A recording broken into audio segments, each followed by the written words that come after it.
I want to take this opportunity to request the Honorable President to make his opening remarks and to set the tone for our meeting. Your Excellency.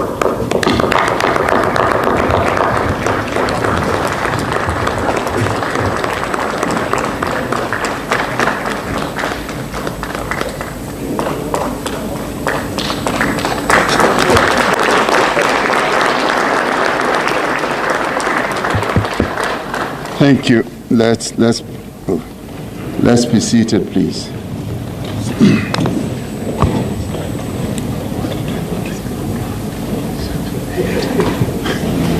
There's so many microphones here.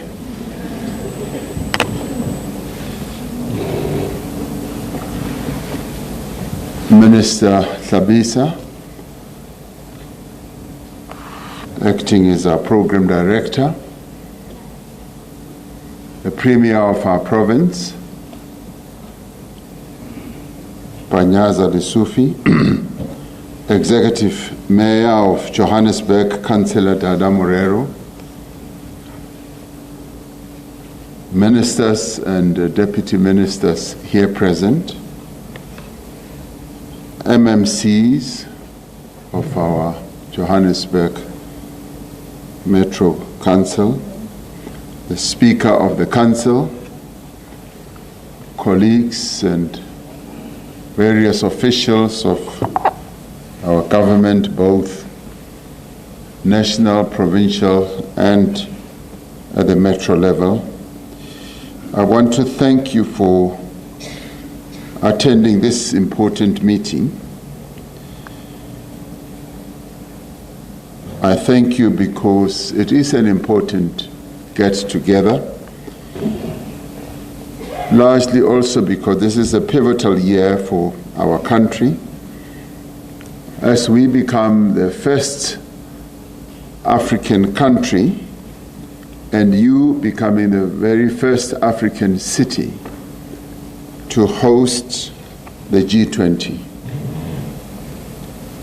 A G20 which brings together many nations across the world who will descend and gather here in your city at the Leaders Summit in November 2025.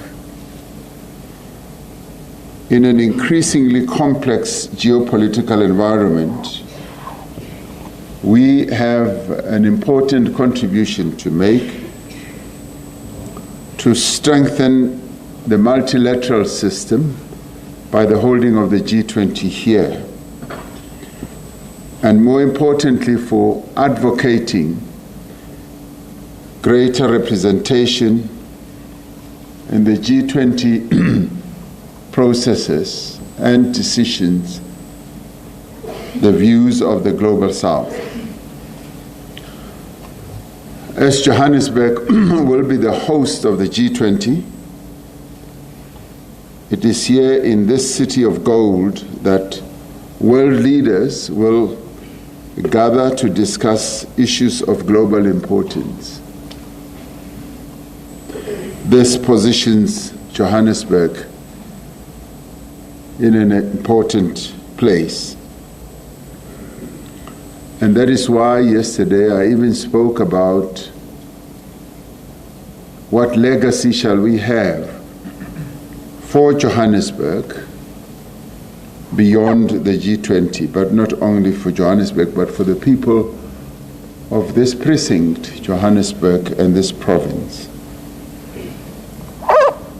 I would like to see something that will be left behind, not only the memory of having hosted the G20, but something much more substantial.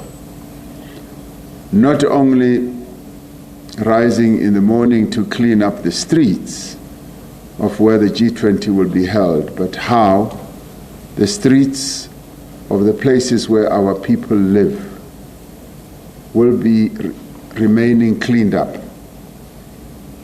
The visit today by the National Executive, as in ministers, and deputy ministers, and senior officials in government, is part of our efforts to strengthen cooperative governance and implement the district development model. This is a representation and a display of the distinctiveness of local government, but also the interdependence of our various government structures, that in the end we are dependent on each other as layers of government in order to work to achieve the aspirations of our people. Yesterday we met with the Gauteng Executive Council and dealt with the province's priorities to drive inclusive growth and to create jobs. The presence at yesterday's meeting of the province's executive mayors from our metros was an important reminder of how the work of all spheres of government are closely intertwined. The city of Johannesburg is special, in fact very special to all of us. I grew up here. It is also where millions of South Africans have come to shape their economic future in pursuit of a better life. As the largest metro in the country that is responsible for 16% of our GDP, Johannesburg is integral to the economy of our country as a whole. It is the economic and cultural heartbeat of our nation. In the end, Johannesburg's success is essentially South Africa's success. By the same measure, when Johannesburg struggles, when it struggles to overcome its own challenges, the effects are felt right across the whole country. And Johannesburg today faces enormous challenges that range from financial, governance instability, to rapidly deteriorating infrastructure. Water and electricity interruptions have become the norm. This has an enormous impact on the quality of life of citizens and the operations of businesses. The road infrastructure faces tremendous challenges. These include the vandalism that continues to take place, the vandalism of our traffic lights, dysfunctional street lights and rapidly deteriorating roads and bridges.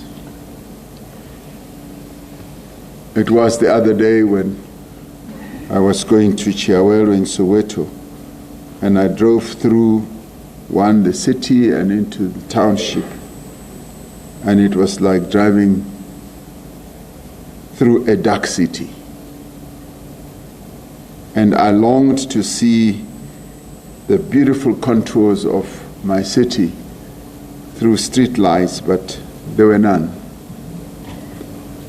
These are just some of the challenges that are constraining growth in our country's economic heartland. Because it is displays such as those that attract investment. I had occasion to travel to Addis Ababa a few weeks ago. It used to be a backwater city, the home of the African Union. And today, as you travel through Addis Ababa, you just see well-lit streets, clean streets, and businesses are thronging and almost falling over each other to invest in Addis Ababa. And this is so because they have created an environment, a very enticing and attractive environment that brings businesses, investment, and working people together. to boost the fortunes of Addis Ababa. Johannesburg used to be like that. As national government, we understand the constraints faced by the city and appreciate the leadership shown by the executive mayor and his executive to stabilize governance and financial management. Without these critical levers, service delivery will not improve, and investments will not flow into the city, because investors are only attracted to any place to invest when they see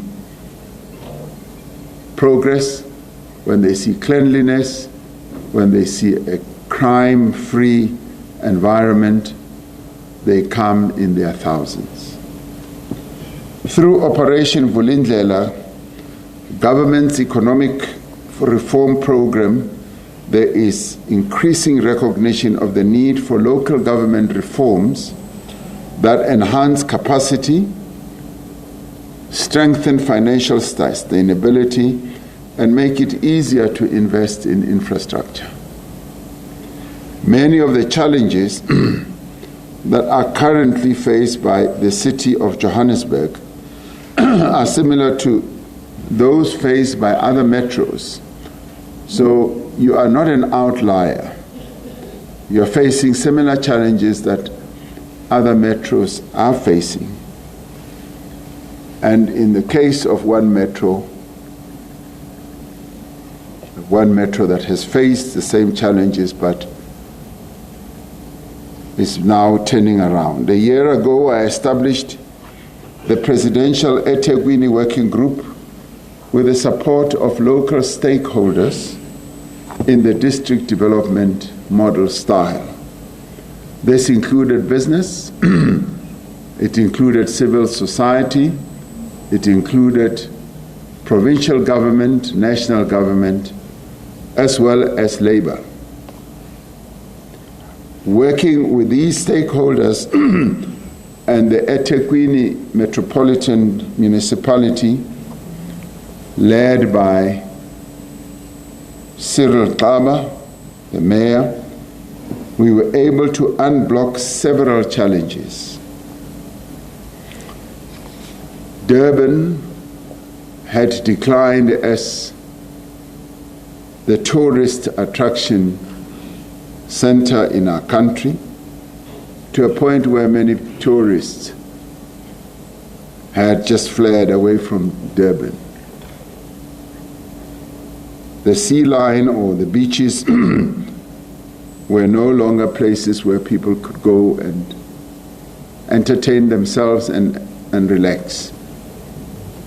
It took a real turning around, but a turning around that involved many stakeholders working together. And now eThekwini is turning around. We were able to fast-track water supply agreements with the Upper Umkomazi Water Project, improving effluent compliance and reducing non-revenue water through infrastructure upgrades. We ensured a successful summer holiday period as beaches remained open and holiday hotspots were cleaned, critical infrastructure refurbished, and police visibility was increased. What was most pleasing was having a meeting where the stakeholders combined and business people were almost falling over each other, rising to say, we're now ready to invest. And some of them saying, this hotel and that hotel that had been closed because of the degradation of the city was now going to be reopened, and vast investments were going to be put into opening those historic holiday places. A new vibe, a new resurgence had risen in eThekwini, and largely because the key stakeholders had decided to work together. And hitherto, they were pulling in different directions, and they even said it seemed like the government, the metropolitan government, was not willing and prepared to listen. And as we brought them together, as they conversed amongst themselves, they realized that they had a lot in common: to revive eThekwini, to replace Durban as the tourist center in our country. Now, the result of this ongoing work in eThekwini has been a marked improvement in business confidence and a sense by all stakeholders that eThekwini is on the road to recovery. They still have a number of hurdles to get over, but they are on a journey of true recovery. Having seen how the district development model plays itself out, and essentially it is a model that breaks down silos, that brings the whole of government to work together, that brings various stakeholders, even those outside government, to work together. And having seen how that has been effective where we've implemented it thoroughly, we would like to implement this collaborative approach here in the city of Johannesburg, and to do it underpinned by the district development model. We are proposing the establishment of the Presidential Johannesburg Working Group to have the same effect. Now, what this means is that the situation that has evolved here has led you to invite the President into your council chamber. I am now here. I am now here, and we are going to work together to rebuild Johannesburg, to take Johannesburg back to its glory days.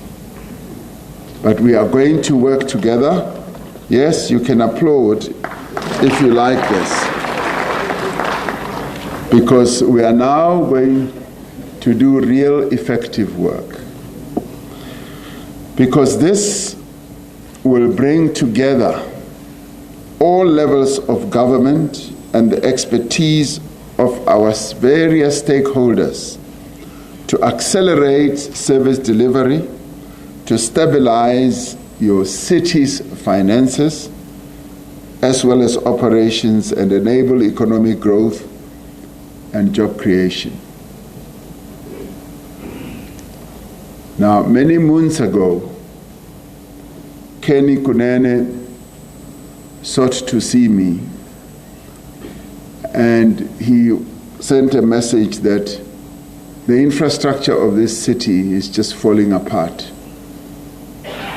And he immediately said, it's going to require billions and billions.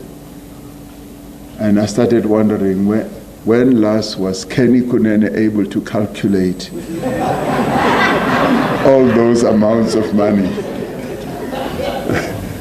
But he was foretelling a situation that is really gripping this city. Your infrastructure in this city is archaic. It was built in the apartheid days many, many years ago and needs to be attended to. So we will need to refocus on the rejuvenation of the city in all its ramifications. And this historic part of our city, and Johannesburg, is the history of our country. And it is this history that has been allowed to deteriorate for far too long. Efforts must be taken to make it a livable, thriving, and safe place for all our citizens.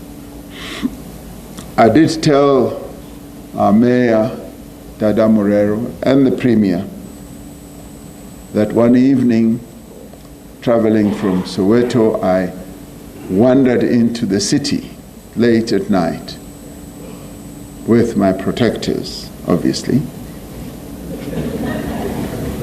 And as we drove through the city, I must say I was hugely impressed by the safety sense that I felt in the city, because JMPD was all over the city.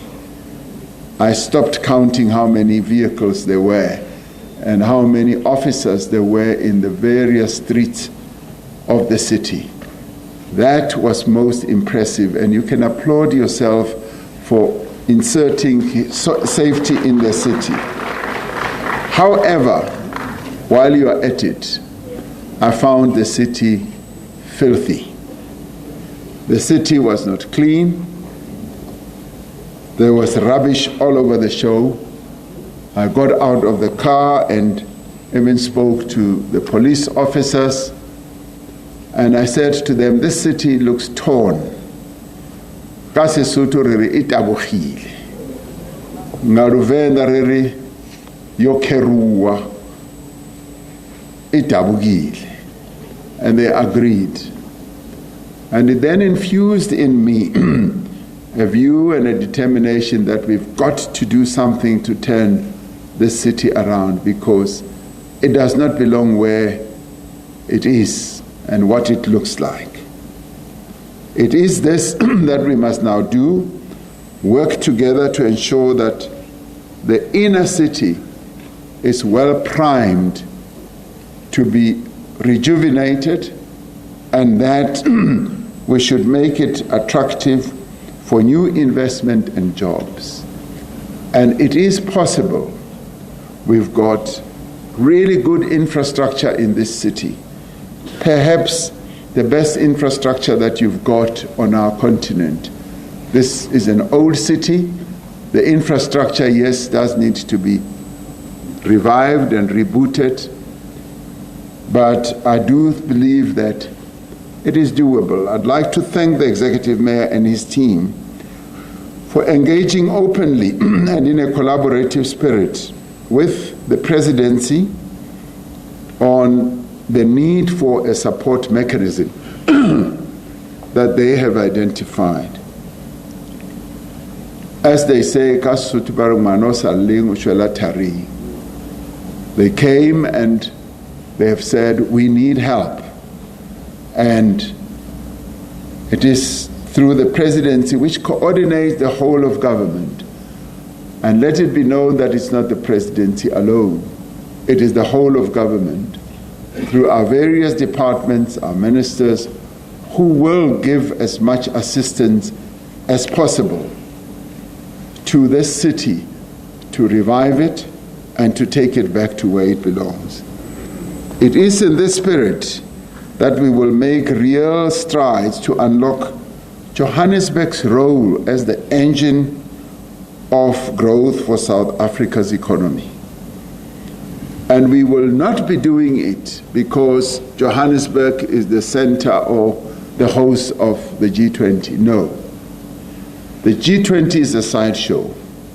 The real issue that needs to be addressed is to make Johannesburg livable by the people of Johannesburg, by the people of Gauteng.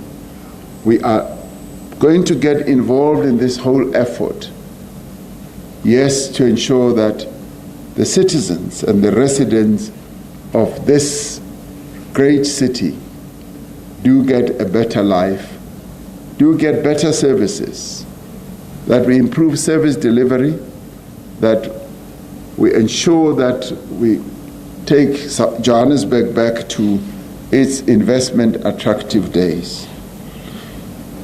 We look forward to engaging on the report that we will receive now from the Executive Mayor and the city leadership. We also look forward to the engagement we have planned with the city's stakeholders this afternoon, where we will be able to give an opportunity to the stakeholders of your city to speak out to articulate their desires, but also to articulate their frustrations and their disappointment, so that we are able to find solutions. We will listen to their concerns and incorporate the proposals that they are going to make for how we can improve service delivery and enable growth in the city. We need to double our efforts to build a city that works for all, a city that celebrates our diversity and embodies the unity espoused in our Constitution. When our visitors leave the G20 Leaders Summit in November, and let's remember that there will be a number of other meetings leading up to November, so this November meeting is really the very last that will take place. But in the course of time and the various months we're going to go through, there'll be a number of other meetings that will be held here in Johannesburg.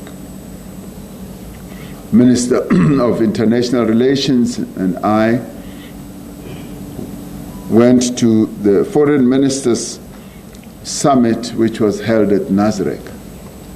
And in his own words, it was a test run to see how best Nasrec can be positioned to host the Leaders Summit, because the Leaders Summit will bring together almost 60 to 80 heads of state.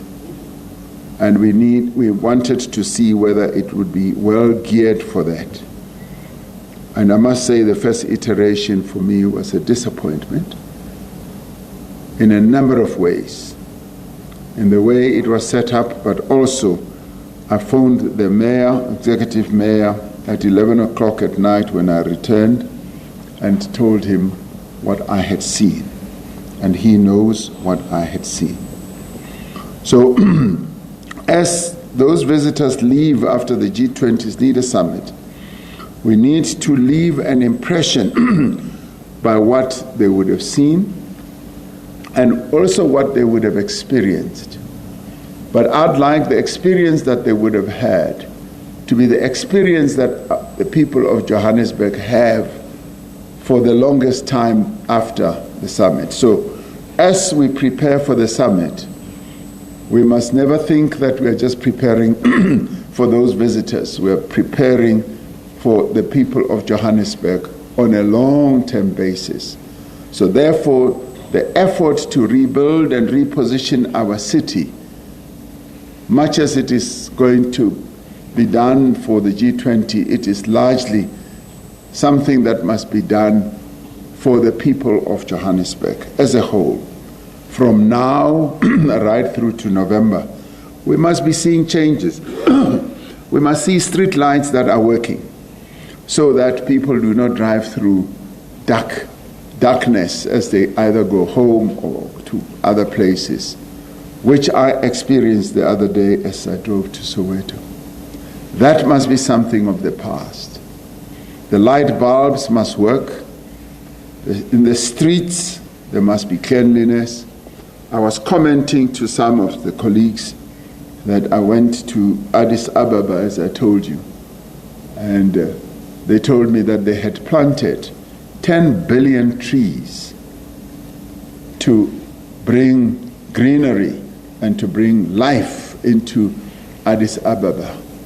And much as the trees are still small, you could see that this is an African city that is really going to live up to its image of being a true African city, so that it's not just a concrete jungle. And we can do better. I've been calling on us, including the Ministry of Environmental Affairs, that let's plant billions of trees and get our people involved in planting those seedlings. And we go and acquire them from them and plant them around and green our cities. I forever mourn when I go to Soweto and I see how we don't have enough trees in that Soweto environment, and indeed in many other townships as well. So part of beautifying our cities, part of injecting life in our cities, should be looking at our environment, making it clean, making it attractive and livable, making sure that we do everything with great excellence, like we do in our homes. In our own homes, we clean up, we pack things properly, and in our living spaces in the city, that's what we should do. And this should inspire us. For our citizens, I would like us to make them proud. Proud to be in a city that is alive and a city that demonstrates that it is full of opportunities. Gwede Mantashe, who was elected mayor for about 3 hours and then they fired him, in Boksburg, always says Boksburg is a city of great opportunity. And let us make Johannesburg that. It must be a true place of great opportunity. When I drove around in Addis Ababa, you could see people walking around at night because it is a lit up city. It is a clean city.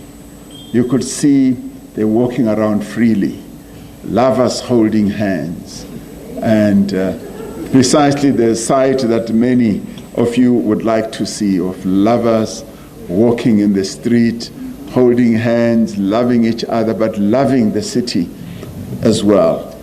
Johannesburg used to be like that. I remember when I was a young man walking around in Elof Street, just like that, hand in hand with somebody. So let's return Johannesburg to that.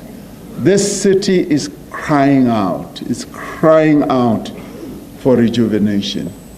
It is a painful sight to go through the center of the city and to see what it has deteriorated to. But it is possible. It is doable. And today you have a number of abandoned buildings that have either been hijacked, buildings that are not paying your rates and taxes. Those buildings can become investment vehicles where we can accommodate our people, where our people can live lives of dignity. I forever remember the other time when I came to the city when a building had burnt down.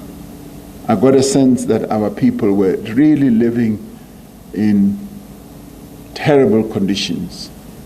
And we can turn that around. Those abandoned buildings where the owners have either run away should be subjected to the law we've just passed, expropriation, even without compensation.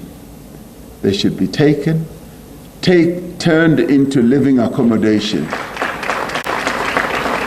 And it falls very wonderfully in the interpretation of our Constitution and the law itself. And it would be for a purpose, useful purpose for our people. And through that, we will be able to light up the city, accommodate our people, and begin the process of ridding this city, great city, of various informal settlements. And that way we bring people back into the city.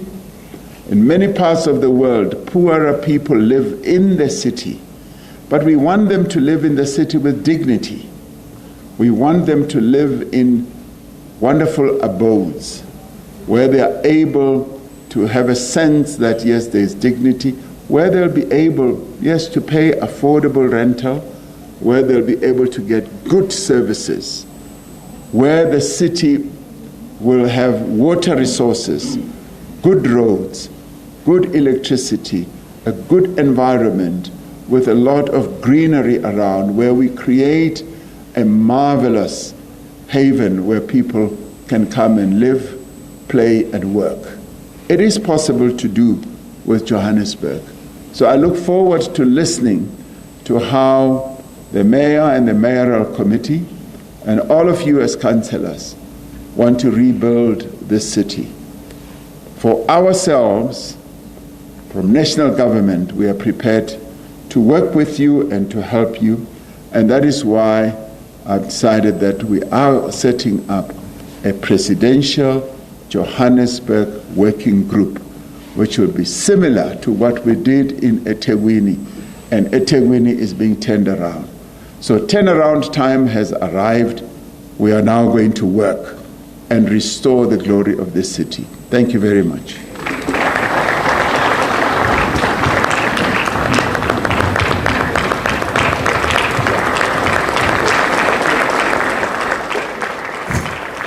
All right, so there you have it, President Cyril Ramaphosa rounding off his opening address for day 2 of his executives meeting with the executive of Gauteng. You can see in frame there some of those ministers, including Gauteng, who of course is the Minister of Minerals and Petroleum Resources. He's had quite a mouthful to say about things like illegal mining, which don't seem to have featured prominently in the case of rejuvenating the city. The president spending a lot of time really giving a diagnostic of the city of Johannesburg. And if you're a resident of the city, none of what he said will come as a surprise. Perhaps what might be surprising to you, I beg your pardon, is just how frank the president in some instances was. He says, the city is filthy. It is screaming for rejuvenation, crying out for rejuvenation is the word he used. He says the foreign affairs meetings, G20 foreign affairs meeting that was held in Joburg was more of a test run to see if the main summit can be held at that same venue. And he says, quite frankly, I was disappointed about the way it was set up. He speaks about calling the mayor in the late hours of the evening to express his concerns. But he's also announced that they're proposing a presidential Joburg working group. And essentially, he's spoken about how this will really be a model reminiscent of the intervention that was introduced in eThekwini, which he reckons has worked. You might remember the city of Durban had its fair share of issues. And in fact, many people saying the past December, they were able to see noticeable signs of improvement. The president reckons the intervention there, which was multi-stakeholder in nature, included a number of stakeholders, will actually work in Johannesburg as well. He says your infrastructure in Johannesburg is archaic. We need to focus on the city. There are many challenges here that are faced by other metros. He's made mention multiple times of Addis Ababa being a city where businesses, as he mentioned, are falling over to try and invest in the city. It's well lit. Lovers are holding hands, he says, which is something that he used to experience in Joburg in his youth. And then in very uncertain terms, in fact, was emphatic in saying that water and electricity interruptions in Johannesburg have become a norm. He says Joburg is a very special city. The success of the metro is South Africa's success. So the president admitting that the city he once grew up in, or in fact the city he did grow up in, is no longer a city that he is proud of and is in decline. The question, of course, is to what extent is all of that going to be just a speech, and how much of it will finally result in the kind of change that many residents in the city have been calling for years. In fact, I'll round off by mentioning that the president says the G20, as far as he's concerned, should just be a sideshow. What follows after that particular gathering should be a lasting legacy where the city, of course, has managed to turn the tide.